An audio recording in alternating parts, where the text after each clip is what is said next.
Hello, I'm Jared. We are actually on site. We're in Matchstick, one of our most oldest customers. Super stoked that since day one they've served our teas. How long has Matchstick been around now? Since 2012. Since 2012? Yeah. Okay, so 7 years into our existence, they were like our first major loose tea customer. And this is Nick, by the way. Nick's been on JagaVision, but virtually. It's actually the first time I've met Nick in Vancouver. In Vancouver. Yeah, I can look Victoria.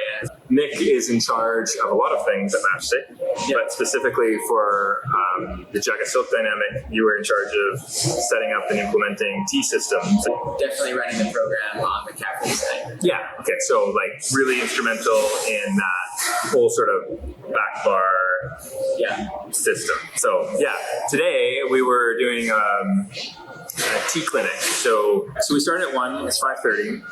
We're four and a half hours in. Okay, and it's been a little bit too much fun, I have to admit. What I wanted to do was just ask you, as a wrap up, because I wanted people to know about what's going on here. Because I was saying during the session too that what's going on at Matchstick is just inspiring for us as a company, because you have 5 locations. 5 locations. And you're like, you're doing a really good job as a supplier, going and visiting a customer and tasting what's being offered.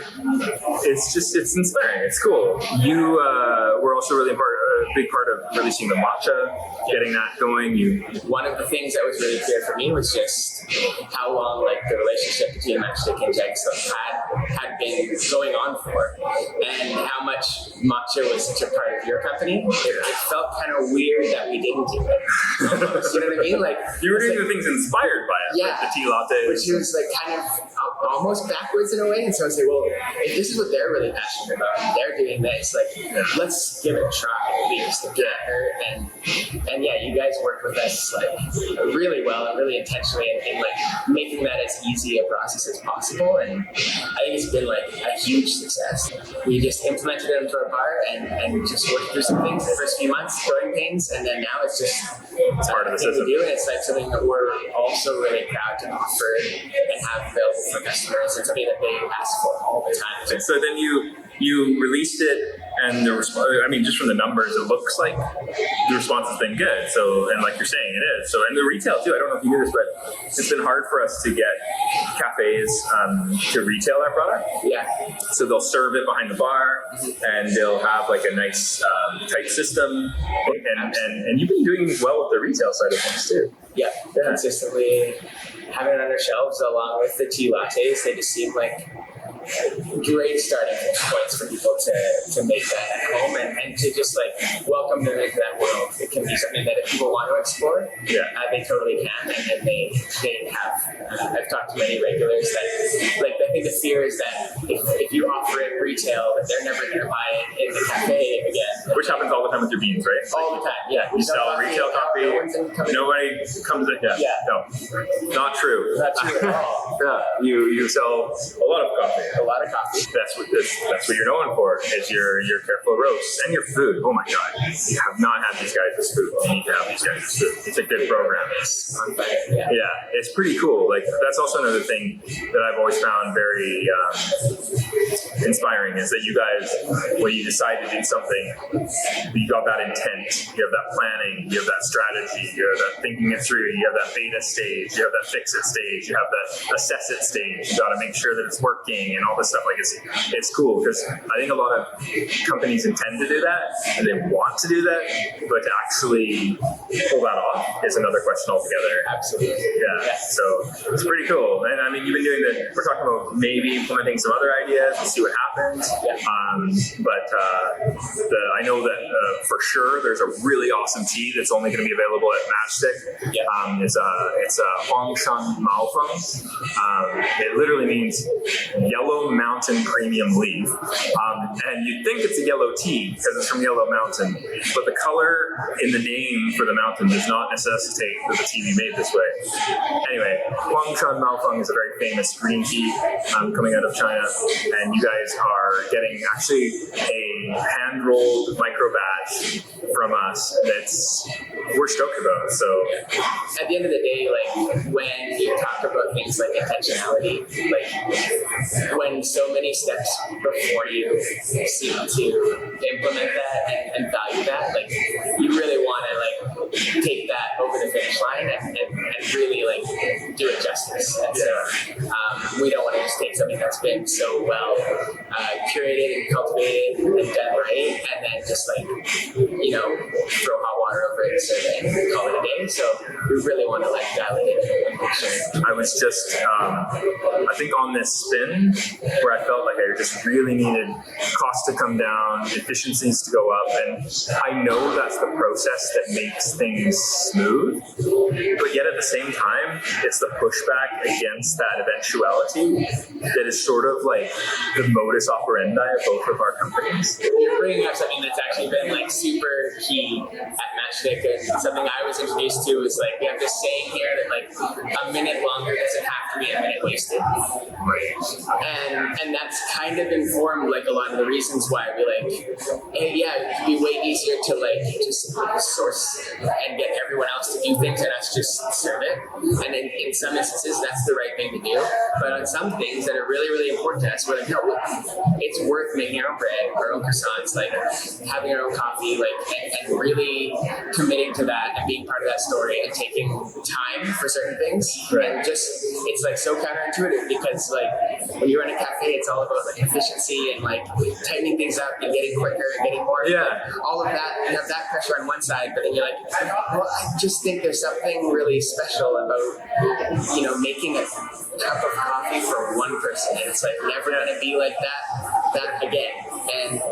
And if you have like an extra couple minutes and like you want that experience, I think there is something to that, and that can get reflected in many different ways.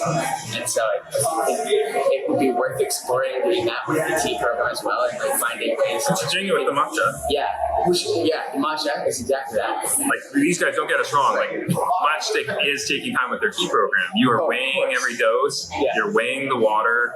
You're controlling the brew time. You're controlling the temperature. You're covering those 4 parameters. But talking to people about how to make a gongfucha, where you have a gaiwan, which is a cup with the lid on it, and those watching have seen me use this quite frequently for teas on JagaVision, and it's very common at Origin. Most Chinese tea enthusiasts use them. Taiwanese tea enthusiasts use them. And you do small amounts of water over large doses of tea in a small cup, and you drink out of little tiny thimble cups, and you're extracting into a decanter. The idea is just to layer those extractions and work with it. And it's so magical what this does on so many levels for flavor, texture, aromatics. But even more than that, it's like your pulse pour over coffees where there's this intent, where you're not, doing a pre-dose tea, throwing in the water and leaving it, which is still amazing. Like a lot of coffee shops, they just hand off the extraction to the customer. But this idea of that presentation, that care, and that again, that every cup is for that person and can never be repeated again is kind of awesome. It is. Yeah. And that happens with the gongfucha style. Yeah. And I think that's a big part of it. It's like part of the whole, there's almost like a Taoist element to it too, that I think really inspires a lot of folks when they get into this style of tea, that I think can resonate with people in cafes. What happens from here? Where I guess we just we see how the Huangshan Maofeng goes, and do you think you'll do any specialty drinks with the matcha or the teas this year in the summer and stuff? Do you have any plans, or what's your plans with any of the JagaSilk stuff? Yeah, I mean, this I think something that got lost, and a question we kind of got over and over again was like, do you guys do iced teas? Do you do iced teas? Right. And like for us, we've always done iced teas. We know how to do iced teas, but no one knew that. And so this year we kind of like leaned it heavily to that. We'd be like, all of these teas are great iced, and we have a great recipe. And so we kind of leaned into that a little bit more. Maybe next on my radar would be to explore those cold brew concentrates. Yeah. because we really haven't delved into that at all. We were just doing like a shorter, like a more intense extraction. I would be super excited to see cold brew. So you guys should try it. We should try it. Yeah, we have the whole setup. We have extra caps too, so it's just a matter of like, I've been thinking, hey, what else can we use this for? Because we just kind of run the cold brew year round. So why not? It's super easy, and so it's just a matter of throwing it all. Are you in corny cakes? Yeah. Yeah. Okay. So easy. It's super easy. Cool though. Like, so you're experimenting with iced teas. Yeah. Or lemon matcha iced teas. You've tried this drink? Lemon matcha, yeah. Yeah. Okay. That's fantastic. Highly recommend. It has been a very thorough, helpful 4 hours, and even this is like the third time I've run through some of these seminars, and still I find myself learning new things. So, Cool. Okay.